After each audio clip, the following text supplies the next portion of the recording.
answer. Sorry if I just cut you off in the middle of a thought. That was a little abrupt. So welcome back to the circle, everyone, and this is the time for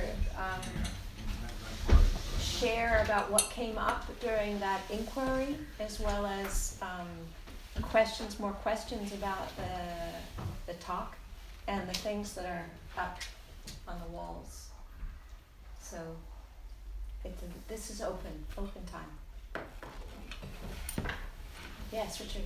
Yeah, I had a question about, you said that like nowhere is relaxation mentioned in the Satipatthana, but isn't it like when you're dealing with restlessness and worry, isn't the sort of antidote to that is relaxation, or am I thinking of relaxation differently than you're meaning it?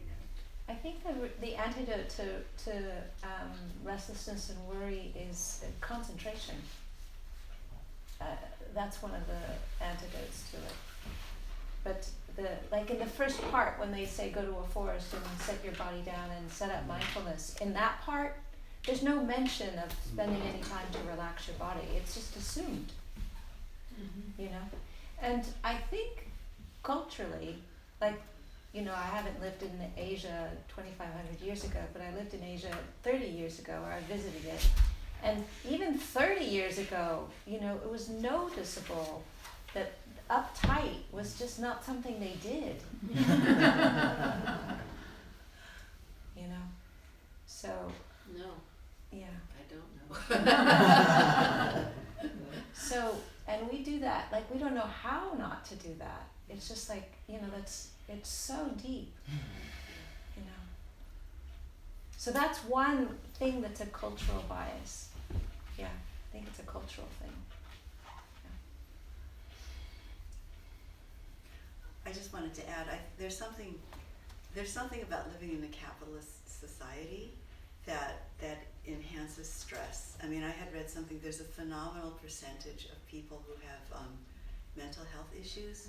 It's not inherent with humans, it's just the society that we live under. So I just wanted to toss that in because I think there's a lot of things that it's just unhealthy in terms of the structure of the society in which we live. That's right. And so when we look at this without taking any of that into account, it's a different picture.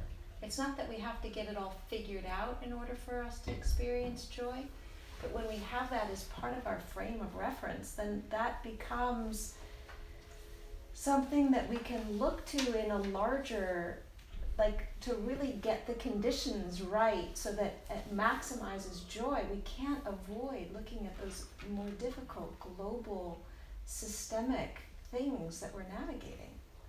Yeah. Yes. I recently spent 2 days, just 2 days, at Wilbur Hot Springs, and I became an actual different person.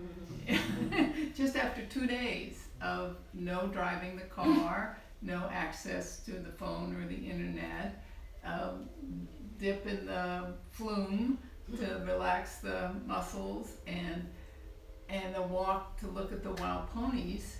And I was a different person, and it just like blew me away. So tell, in what way different?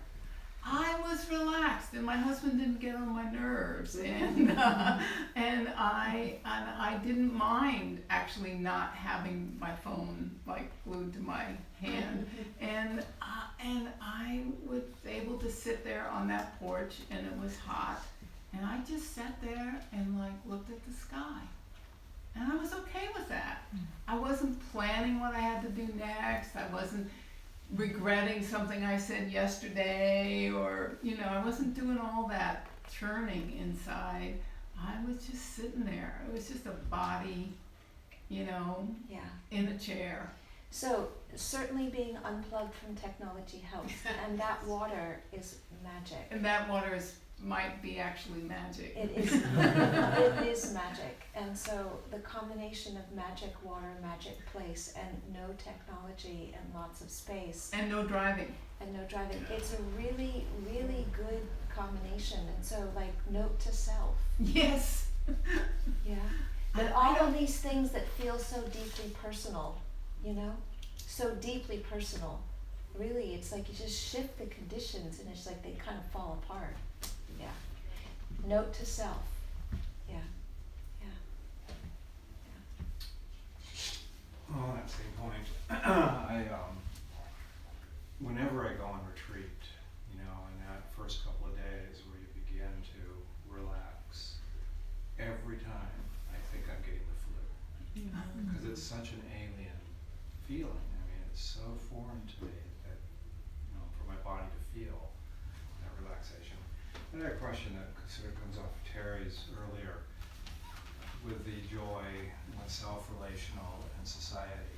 Did I understand, or do you sort of touch on this? I mean, that self is foundational, and if I can't experience joy in self, is it even possible to experience joy relationally or societally?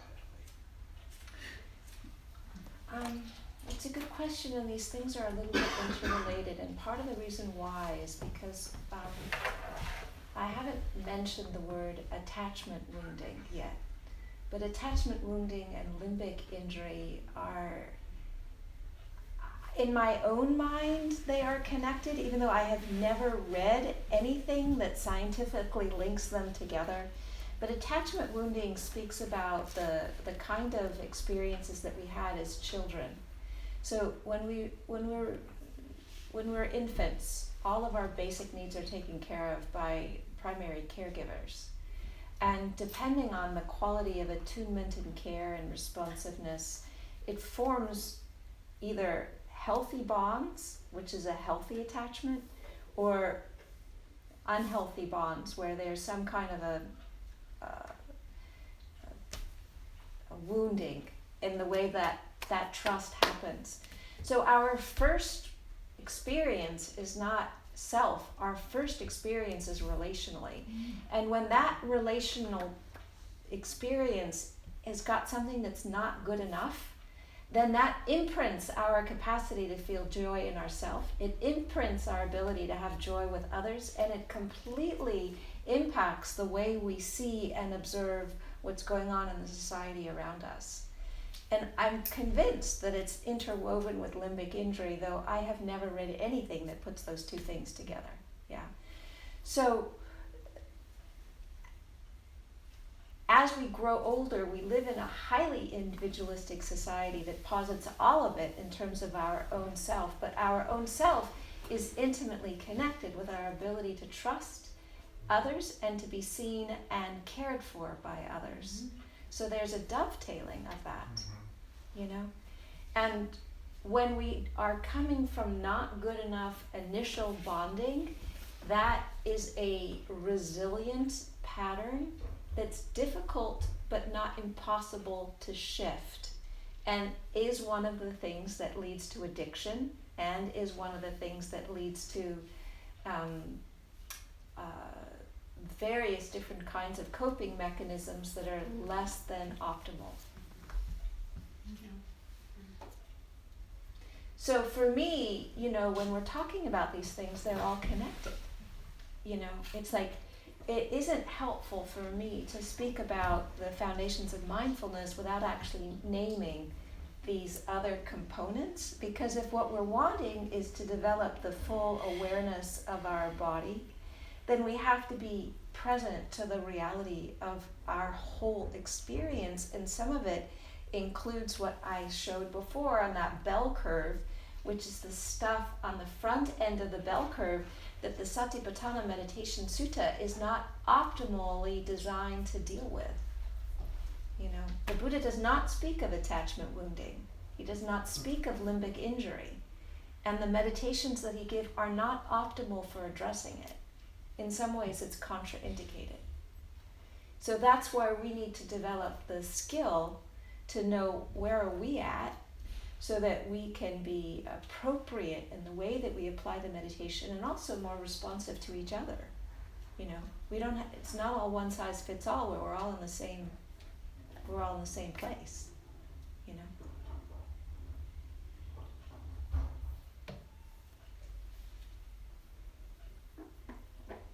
Yes, please, Marcy.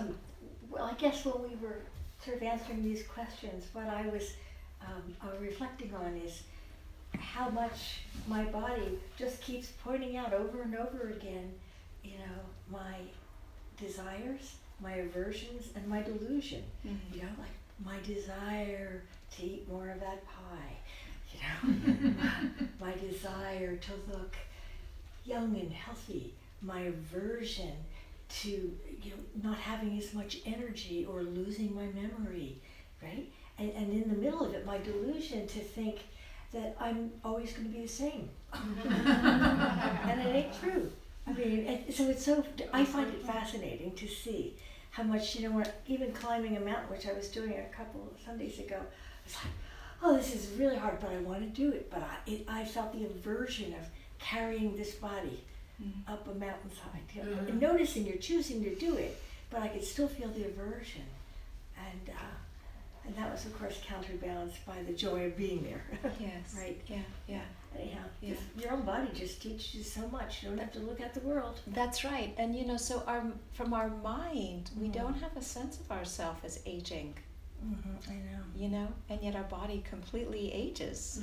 You know, and slows down, and all kinds of things shift, and our capacity to change. And then, you know, I don't think I'm as old as you are, and I've had huge health things.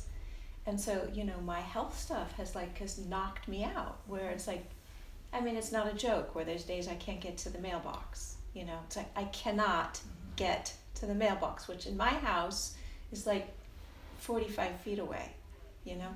So it's like, you know, if we have an idea I'm supposed to, or, or we go into fear, we go in, you know, we can spin. Yeah. And none of that actually helps me get well, you know. And so our bodies are big learnings, especially, you know, aging is one big, huge learning. It's not for wimps. It absolutely is not for wimps. But major sickness isn't either, you know. At any age. Yeah. You know, just like, oh, wow. It's, you know, not easy. Yeah.